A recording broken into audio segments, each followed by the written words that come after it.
Good morning and welcome to day 2 of the InnoStars Grand Final 2023. I'm happy to see so many of you here. I hope you are well rested, energized, caffeinated, and ready for today. I see some people are still having their coffee. Way to go. That's going to give you energy throughout the day, which you will need because we have so many amazing program points for you. My name is Peter Hajdu and I will be your MC today as I was yesterday, for those of you who were here.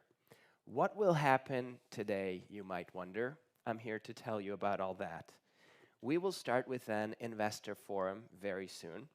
After that, we'll have the InnoStars Awards final pitch competition at 10:30. 10 past 12, we'll have the corporate pitches, followed by Attract to Invest pitch competition at 2:30, and then InnoStars Grand Final Awards ceremony. I hope everybody is excited about that. That's going to be at 6:15. The competitions and the award ceremony will be streamed online, and there will be some events, some parts of the events that will be only for you guys who are physically here, including this part. Those of you who are new, we have an awesome app. Be sure to download it. There's a QR code on your badge. That's where you can get this app from. And there you can get details on the agenda. Every kind of information that you might need is there. Also, very important, that's where you can schedule one-on-one meetings. One-on-one meetings have a designated area, which is the Galeazzi Hospital. It's very close by, 5 minutes walk from here. And if you have a match, then you can go to the Academia building where our colleagues will help you how to get there and how to attend your meeting. Also very important, even if you didn't request a meeting, please download the app and please check, because other people may want to meet up with you, and in that case you will see a notification. So be sure to download the app, check for notifications, send out the requests, and get all the information that you need there. Perhaps even more exciting is that you can also vote through this app for the InnoStars Community Award. It's very important that you can only vote on one startup. So once you voted, it's done. Keep that in mind. Voting is open now and will be open till 6 p.m. Also important to note are the color codes on your badge. So if you look at your badge, you will see a colored stripe behind your name. Partner will be yellow, startup will be green, investor will be light blue, and EIT Health InnoStars team will be white. So whenever you meet someone new, you can just look at their badge and you'll see who's who. There will be lunch, there will be coffee breaks on the first floor. Very important, when you come on stage, please take care. We have a visibility line here. After that, there's an edge. So you just might want to keep that in mind. Let's get started. First, we will experience a panel discussion titled Beyond Balance Sheets. Are we overlooking the power of people in startup investing? The panelists will be Patrizia Tarzali, co-founder and CEO of Futureproof Consulting, Andrew Burke, CEO, Dragonfly Innovations, Carlo Sanfilippo, Indeco Venture Partners, Imre Hild, Óbuda University, Venture Capital ZRT, moderated by Adi Barel, Director, EIT Global Outreach. A round of applause for our panelists and moderator, please. Thank you, Peter. Good morning, everyone. Good to see you. And thank you for the panelists who came all the way. We have a very fascinating topic about human capital in companies, in startups. I want to start this morning by asking, just to understand who is here, how many startup companies do we have in the audience, small companies? Okay, and how many investors do we have in the audience today? Okay, so we have majority of startups, but we do have a nice balance. Yeah, I will start with a question for you, the startups. So who of the startups take a second to think, invest the most of the time in developing the business model? Who is investing most in developing the technology? How many of you? Okay, okay, I see some hands. Who is investing the most in like hiring team and the people? Okay, that's interesting. So as we all know, 90%, I'm not optimistic this morning, 90% of the startups will fail and failing. And we realize that the main reason for failure is running out of money. You don't have enough money for the runway. And the interesting fact is that the majority of the money that you guys will raise or already raised is going for human capital. Human capital, your team, the structure of the team. And this is why we are all here today. We are here to talk about human capital and the roadmap and the importance of that and planning that when you build your startup. So I'm very happy to introduce our panelists. We have panelists that will give you different angles about the topic, and we will just go a round of introduction. Carlo, you will be the first. Thank you for inviting me, and thank you for listening. Carlo Sanfilippo. I'm working for one of the main VCs in Italy, named Indaco Venture Partner. We are based in Milan, and we are managing 350 million euros, and then we're investing in healthcare, both in medtech and in biotech. Just a couple of words about me in this panel. I'm not a VC by profession for the starting, so I have a degree in physics, and I work for one of the main biomedical company in Italy named Esaote for quite a few years, and I manage companies, and I work for a technology transfer institute, one of the main research center in Italy named Istituto Italiano of Tecnologia, and I was a startupper too. So after my experience in the technology transfer of this research institute, I co-founded a startup with two guys, and I will let you know how it ended and some lesson learned. And after that, I joined Indaco 3 years ago, and I'm managing the medtech investment for Indaco. Thank you. All right, thank you. My name is Imre Hild. I'm the CEO of Óbuda Univenture Capital, which is to date the largest university-related venture capital firm in Hungary. We launched about a month ago. We have $28 million to invest in the next 5 years.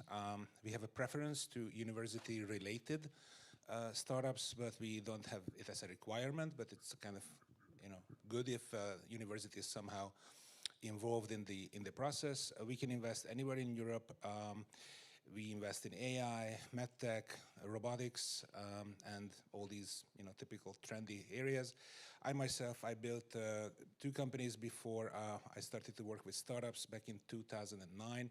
Built 2 accelerators, took many companies to the US, developed educational programs, trainings, and also developed the program for the EU.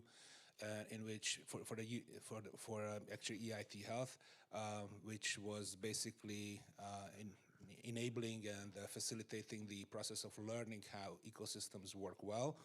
And the example was Tel Aviv, Israel, where many of these ecosystem managers and accelerator managers were taken, and so it was a very, very good beneficial experience, and that actually led me to be an advocate of ecosystems, and ecosystem building is something that we all should take very seriously, because all our values are dependent on the dominance of the ecosystem that we work in. But that's just on the side, and I'm finishing because Adi told me that I shouldn't speak the way I usually do. Go ahead. Thank you very much. So Andrew Burke's my name. I'm CEO of Dragonfly Innovation. So we partner with startups to help with fundraising and other elements along the process of de-risking towards commercialization. I'm very commercially focused. So my history was I actually did an MBA in a top 50 global business school, and then went on to do BioInnovate, which many of you may know is the Irish affiliate to the Stanford Biodesign. So very much around the needs-led innovation methodology. And stemming from that, co-founded a company called One Projects, now called Luma Vision, which has gone on to 28.3 million in Series A investment. But I had to depart for two reasons. One was myself and a few of us have talked about is differences within the co-founder setup, and also for family reasons as well. So I'm sure we'll get into it during the process of this as it was scaling. So yeah, looking forward to talking to you guys a bit later on as well about how we might be able to help you. Hi everyone, I'm Patrizia Tarzoli, as it was mentioned. I am the co-founder and CEO of Future Proof Company. Our main activity is focusing on increasing the company value by assessing and developing the human capital. What does it mean, human capital? The teams, founder, and all the leadership challenges that you might have within your startup. And about my short history, I used to work for big corporates. My final position was the head of development at a huge FMCG company. And after that, I decided to change my career, and I stepped in the shoes of entrepreneurs, so I'm feeling all the challenges on my own skin. But in my opinion, we have a very interesting topic, so let's jump in it, and we will have the opportunity to get to know each other in the cafeteria area. Thank you very much to all of you, also for making it short, because we have a lot of discussions today. So I will start actually with Simon Sinek said, start with the why. Patricia, maybe we can start with you. Why would a company invest in development of the team, of the human capital? Why? You know, there is this generally accepted myth about that the investors investing in the team and the founders. On the other hand, if we look at in the numbers, it says that 2/3 of the companies fails because of some of the human factors. So it is an anomaly, and we wanted to understand what is the reason behind, what is the root cause behind this anomaly. And we conducted the research at the Hungarian market, and it turns out that most of the investors, I mean close to 80%, said that they don't have any methodology, tools, or the competency and ability to assess the teams. Thank you. Maybe we will hear from one of the investors in the panel, Imre, Carlo. When you interview a company, when you meet a company, what will be the main aspects in the team that you were looking into? If I may begin, I'm kind of outlier when it comes to discussing teams and discussing founders and the human element in a startup, because I'm exclusively focusing on the entrepreneur, the founder entrepreneur, and not only his or her ability to build a startup, but how much he or she knows him or herself. Because once that's done, once the person is fully understanding what their strengths and weaknesses are, then we can start to work. Then we can actually start to say, okay, who is needed in the team? So when we talk about the team, my addition or my two penny to the discussion is that the team has to be assembled by someone. And that someone should be the entrepreneur who has the vision, the clear understanding of what needs to happen. And obviously, depending on whether it's business model innovation, or process innovation, or technology innovation, strength have to be allocated differently. But the bottom line is that somebody has to be a boss. When a team comes in, they sit down, and I make a simple question: who's the boss? And how many times does it happen that they look at each other? It's like, startled, like, oh my God, we have to, well, maybe, we will discuss it later. I'm like, okay, well, you can go ahead. Or all of them raise their hands. Yes, so discuss it in the elevator, and we're done. So I think that number one is the entrepreneur, that the heart of the company, who is actually making it happen, who actually has the power over the team and the control over the team. In most cases, in my experience, if there is a strong entrepreneur, we can go twice as far as opposed to having a strong team, but on a human level, not clicking well, but not having the right chemistry. Imre, can I ask, just based around that, to what degree do you look towards humility versus narcissism and anything along that scale? Because, a strong leader can also be a tyrant. So to what degree do you analyze that? Yeah. Yeah, sorry, Go ahead. I just wanted to say that, in a politically correct way, we called it how mentorable the team is. So. Yeah, so whatever I said, obviously it's not science. It cannot be measured really well. I always say that when somebody comes in, and if they are curious and impatient, I love that. When I tell them, hey, well, from now on we will open a data room and we are going to invest in the next 3 months. And if they stand up, I'm like, okay, you're the guy, because who has time to wait for an investor? I mean, the company is the most important thing, not the investor for an entrepreneur. So, answering your question, I would err on the side of the narcissistic over the humble. Why? Because imagine a tough sales call. Okay, in a tough sales call, the humble guy is in the elevator when the narcissist is still going through the pitch. Thank you. Thank you for the discussion. So what we realize is we are looking for leadership, like the boss, like you just said. We are looking for some narcissism or a bit of not just to be there, to be present. We say in Hebrew, we say chutzpah. Yeah. But also being able to be mentored, right? This kind of a balance. And I have another question, because some of you are investing not in just one culture. Some of you invested in multicultural companies, maybe pan-European, maybe American companies. Is there like an outline that you will look for in all the different cultures? Well, I suppose I can take that as I look to companies across US and Europe, and you get very different personalities. So the US will try to put on almost a narcissistic approach, but they often would know in their heart that they're going to get found out at some point. They've got that pretender syndrome and imposter syndrome, but they're very good at they're very professional. They understand how to do things and how to really put processes in place to get investment in place and to actually bring things to where they need to go, because they're very capitalistic in nature. Same for Israel, is very, very forward thinking, very much want to be prominent. Your leader is very much controlling everything that's going on within the company, whereas in other parts of Europe, like Ireland is a prime example, a bit more humility takes place, but again, that comes with trying to coerce teams and get them together and really get the right people on the bus and get them into the right seats. So it really is dependent, but again, there's nothing really that you can coach around that other than to try and support it as much as possible.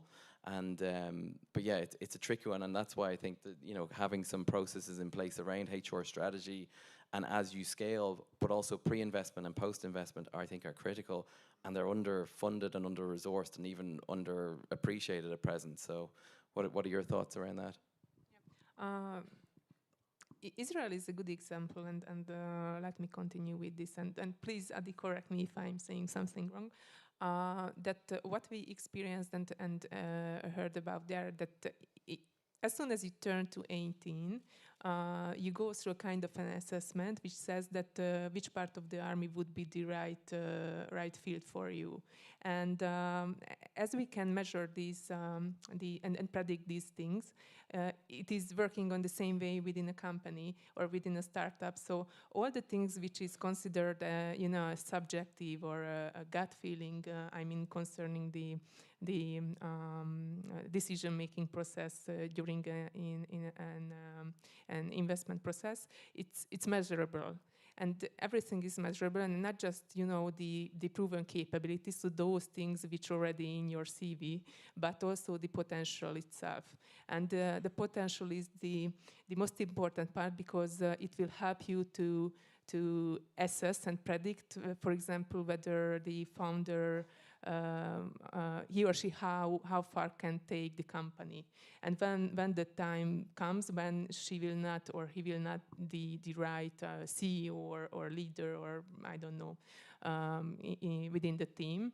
And therefore it is important to use different measurements and tools and methodology, because it helps you. And we talked about the original question, sorry, and I will finish soon. So the original question was the cultural difference. So it will help you to make it more visible and comparable within different cultures, from competency wise.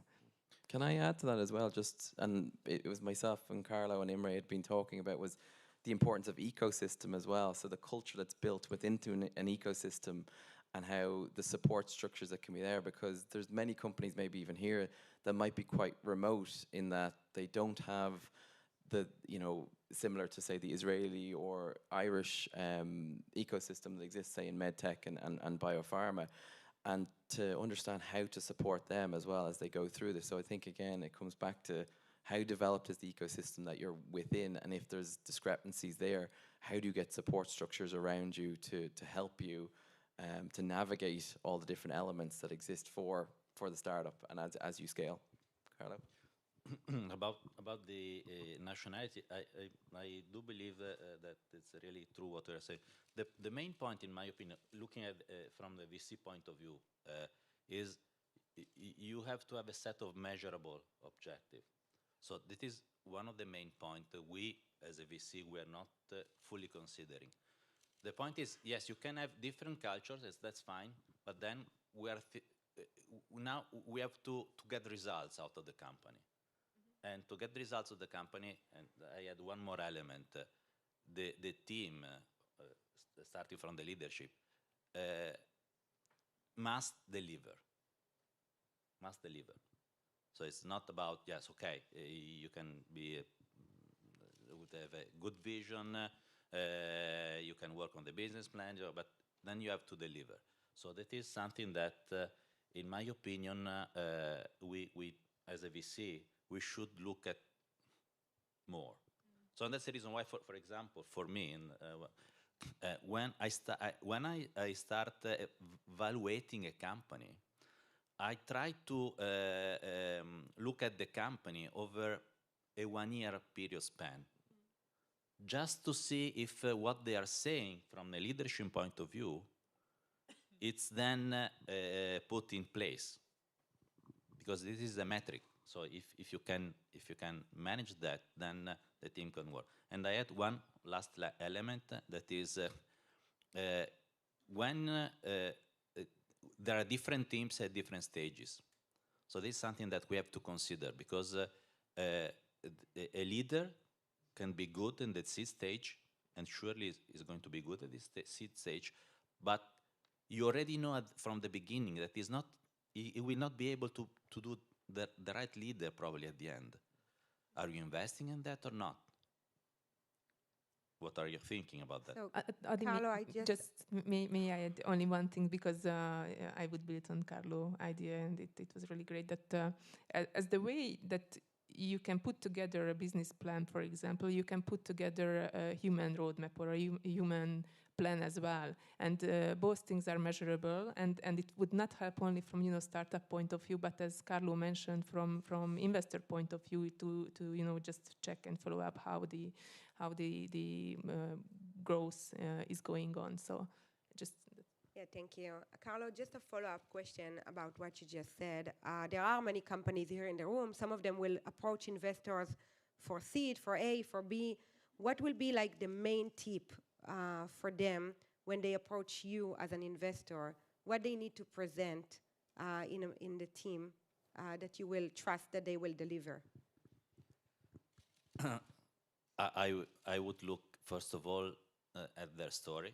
So why they are there. So if they have, if they are at the very, very beginning, so this stage, if they have a good vision and a good leadership, and there are the good basic competence in the team, because it's not just a matter. It's clear that at the beginning you cannot have the full team on board. So you will build on that. But at the beginning, you have to have at least the core competence. For example, I see some business plan where I see seed startup or just Series A, and you see a slides with 15 people, 15 faces. Nice, I have a VP for this, VP for that, and that's fine. Then you ask, how many people are really in the company, are working every day in the company? None. That it doesn't make sense for a VC. So I'm going to invest in a business plan and in a core set of people. And I want to be sure that the core set of people are what the company is in need of at the beginning. Then, and this is something that I give it to you, and it's quite tough, I know it is, but when you are starting your, I say it in another way. I'm in a board of 3 companies. Now they are in advanced stage.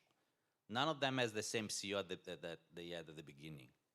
Are you, as a startupper, as a CEO, as leader, are you available to think that in the future, to build your company, so you are a founder, to build your company, you could be in the position to step down? That is something that I'm, as a VC, I'm going to evaluate for sure. It's the humble approach. So you have to be a leader, you have to be narcissistic, that I want to reach the goal, to go there, absolutely, but then you have to be humble to understand what you can do for the company and what in case you are not able to do in case in the future. I think something that is behind this contradiction between narcissistic and yet humble at the same time, I think the word we are looking for is integrity. So that if you know that something is not happening, you have to admit it, because once a liar, always a liar. So once you lie, how would I know that the next truth or next sentence that you say is true? So that's a hard line. If once somebody crosses that, then it's basically over. And a very good story about it is when I was working as an entrepreneur in residence ages ago with one startup, and I looked at their numbers, and it showed that they have like $20,000 revenue, and they were projecting for next year 25 million. And I'm like, how do you have 25 million next year?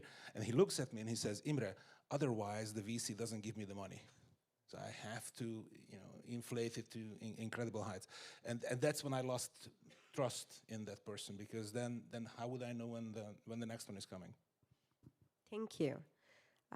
So that will lead me, actually, we don't have much time because we want to leave time for Q&A, to my last question, and that's for all of you. If you can, so I hear a lot of gut feeling, a lot of like understanding the person standing next to you, but is any of you have any methodologies or any tools that they are using to evaluate the team and then the founder? I don't at present, but I want to, because I do actually see the value that can be brought by having a bit more of a structured methodology and more of a clear analysis as teams scale, both pre and post investment. The other reason being that, often if you're a board member of any startup, you might only see that startup every 3 months. And you don't have a huge amount of contact in between, and they might be performing incredibly well for that day that you see them, as they talk through how the milestones that they've achieved, where the money is going, how everything is, how the plans are progressing. But you don't know endemically what might be happening behind the scenes. So to have some structured approach where there's better monitoring of the team and how they're, the dynamics and how they're all performing together. Because I've been part of startups where there was no forum, there was no outlet for the co-founders, and actually it all became quite toxic over the course of, say, 6 months, where it didn't need to if we had some investment and some time put aside specifically for HR management. As I mentioned, everything that we talked about is measurable. Unfortunately, we have a few investor who includes within their due diligence process also the human due diligence. And human due diligence means that we also can, assess the proven capability, as I mentioned, and predict the potential of the team and the founders that we talked about. And based on that, it's not a kind of an audit that, okay, we say yes or no, or it's black and white or something like that, but it's more should be considered as a bench of development actions that should be taking place in order to succeed with your business plan and business goals and the investment goals that you have. Personally, as my company, I would love to have, but we don't have up to now the resources to do that. So I'm really keen on using, because it's based on my experience, it's very valuable because you understand a lot of things. And when I was a co-founder, I used some methodology with my team to evaluate and assess the personality and the potential, just to to build on that. But I don't know how many VCs now are able to invest, so to put in their due diligence path, and not only during the path of the company, somebody working on that. Unfortunately, it turns out that out of the investment, the smallest proportion of the spending goes to the development and the assessment of the team. So it's a real problem, as you mentioned, and this is the question: that how can we change the as is process or approach or mindset, that it should be included somehow as well. So if we can have spending on technology, sales, legal questions, why can't we having a spend on the human part as well? Especially when it makes sense. We are funded by one of the largest fund of funds in Hungary, and before we put this together, we looked at their track record.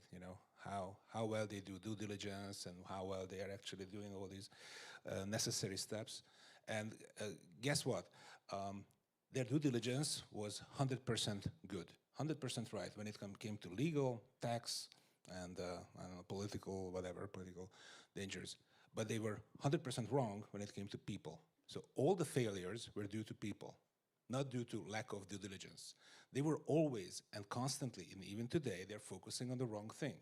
They say that they are not focusing on the wrong thing. They say that they are focusing on people, but when I say, okay, I have a good startup, what should we do? They're like, well, send over something. I'm like, why do you want me to send over something? Why don't you want to talk to the founder who has everything in his or her head?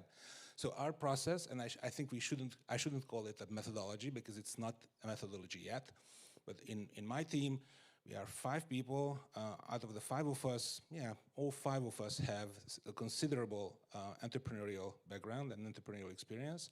And we sit down with the person and we start to talk to them about themselves, who they are, what they're thinking, what is driving them, what actually gets them excited, how much are they, what's coming from inside. Because in my experience and in the experience of my colleagues, it has to come from the inside. I cannot actually say, here is 200 million, and then you have to be now really very, very careful with this, and you have to drive growth.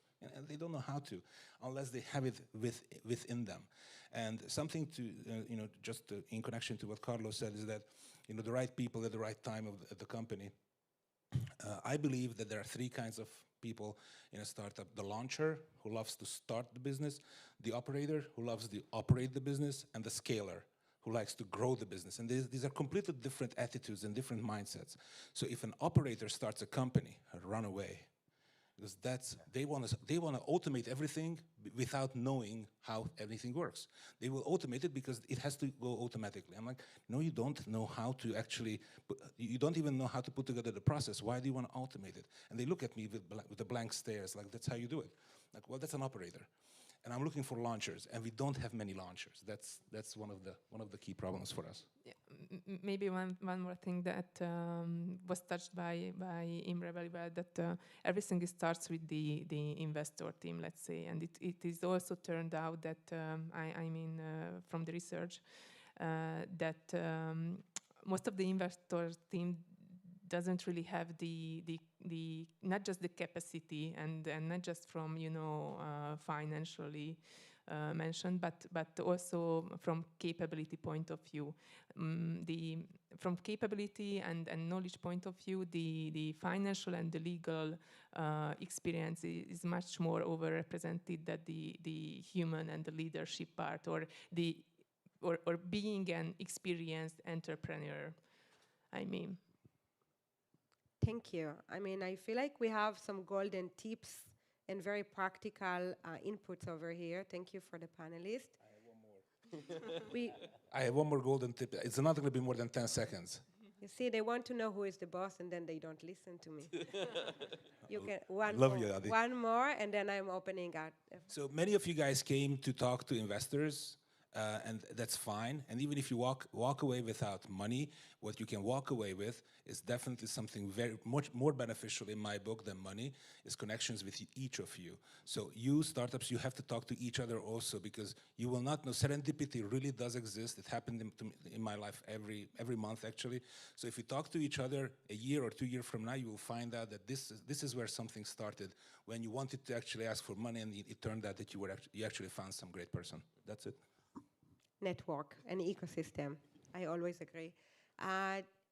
We have time for like 2-3 questions from the audience. If any of you have a question, I will give you the mic. If you don't, they will keep talking. So you better ask something. Yes, yes. Barbie. Okay.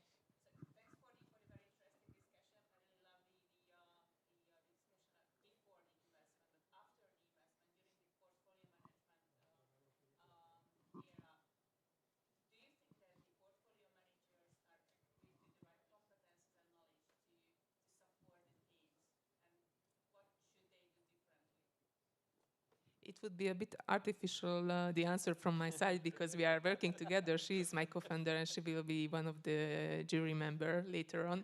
So I will give the floor the investors guy. No. The answer is no. I mean, obviously, clearly, the answer, the question was asking for the answer.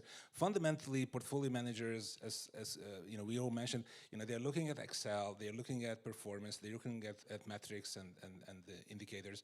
And although they should look at value creation and they should look at internet dynamics within the team, and I think that is one of the glaring mistake in the VC industry, that portfolio management is focusing on the wrong thing sometimes. Obviously, the more developed the company, the more it makes sense. But portfolio management is much more important than investment. They spend months and thousands and thousands of euros to make a proper investment, and they let go. And that's a huge mistake. At least that's how it goes in Hungary.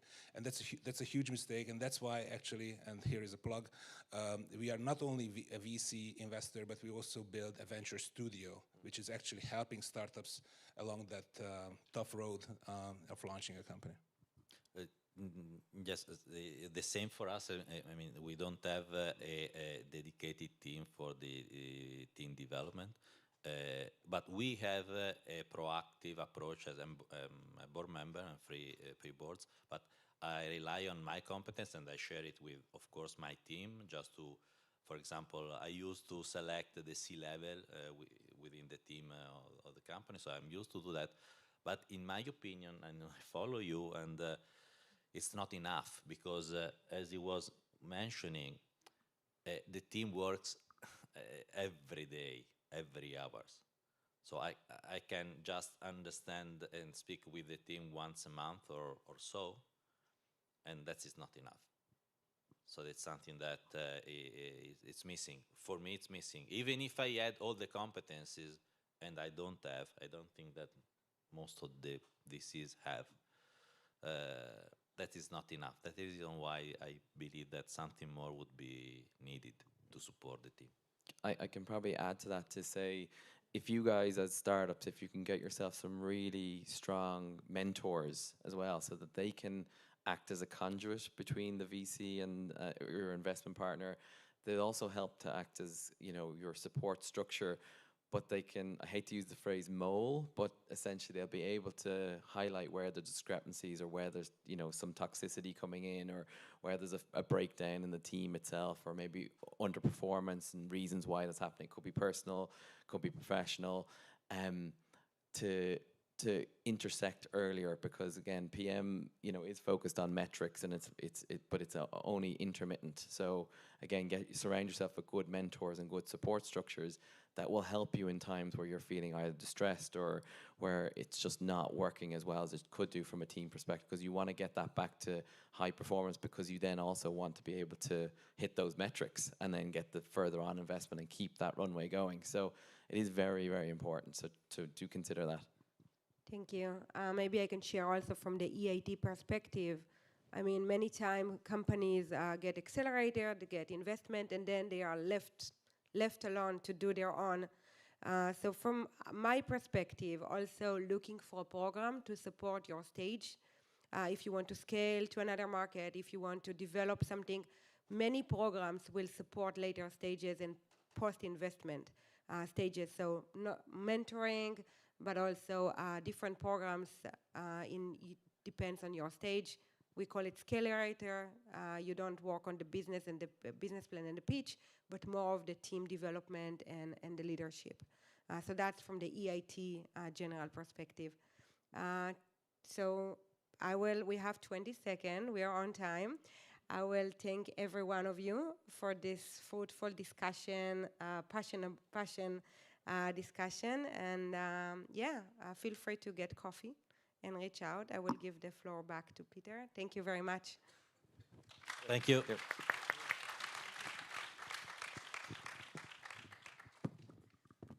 Let me just take a picture of the most important people in the room, all right? You guys.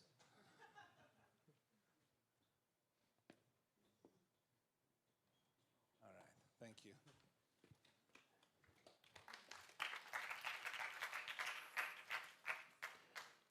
Thank you very much, Patrizia, Andrew, Carlo, Imre, and Adi.